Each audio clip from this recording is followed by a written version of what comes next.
Hello, boys and girls, and welcome to week 7 of online Sunday school.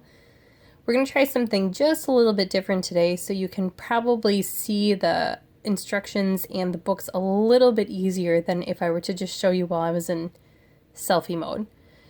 So, again, we are in week 7, so we'll start with today's story. And this one is called Follow Me. So, Jesus was walking by the Sea of Galilee. He called to Simon and Andrew, "Leave your fishing nets and follow me." They followed Jesus. Jesus saw James and John in their boat. He called out, "Leave your fishing nets and follow me." They followed Jesus. Later, Jesus went out again by the Sea of Galilee. A large crowd came around him. He taught them many things. Jesus kept walking. He saw Levi sitting at a booth collecting taxes. Jesus said, "Follow me," and Levi followed Jesus. Jesus and his disciples went to eat at Levi's house. The tax collectors and sinners joined them. The temple leaders did not like this. "These are bad people," they said. Jesus said, "People who are healthy don't need a doctor. Look around the table. These are all the people I came to call." Jesus left that place and went up a mountain. He kept calling people to follow him. He chose 12 of the followers to be his disciples: Simon, Peter, Andrew, James, John, Philip, Bartholomew, Matthew, Thomas, James, Simon, Thaddeus, and Judas. He gave them power to teach and heal. So in your first lesson today, on the front page here, it's got just a summary of what we had talked about. And each of the pictures on here represents something or someone that he came to call.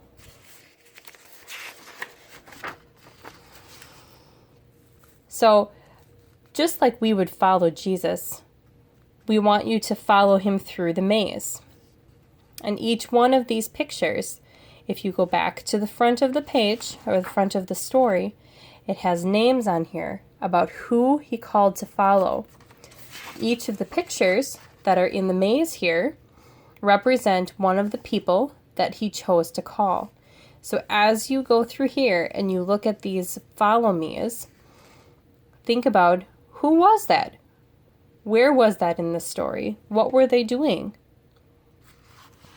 Once you're done through the maze, you have this second page here with a cute little teddy bear on it. So there's a couple different ways you can do this. You can have this bear be a representation of you. All of Jesus's disciples were unique in their own way. Each of them had their own professions, their own sins to bear. So how would you decorate the bear? Would you make it an expression of you? Would you be super creative? Would he have polka dots or stripes? Would you put bows in its hair? Every one of your bears is going to be unique. And that's because each of you is a unique person. So as you color that in, think about that. What makes you different from everybody else? And then when you're done, you can cut this out along the dotted lines and hang this up. On the back page here, there's some fun ideas that you can do with your family. We've played a couple of these already.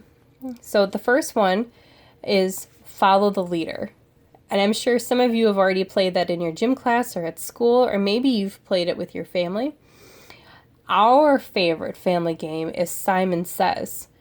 Each of the kids get to take turns being Simon, and they try and get the grown-ups to mess up. So as you think about that, what games can you play at home where you can practice being a follower or a leader? Which one do you like best? Do you like being the follower or do you like being the leader? So those are some things to think about today, and I will leave you with that. I can't wait to see all of your bears. So hopefully when we're back in person, you guys will bring them up and we can hang them in the classroom again. If you have any questions, just let me know. Otherwise, I will see you next week. Thank you.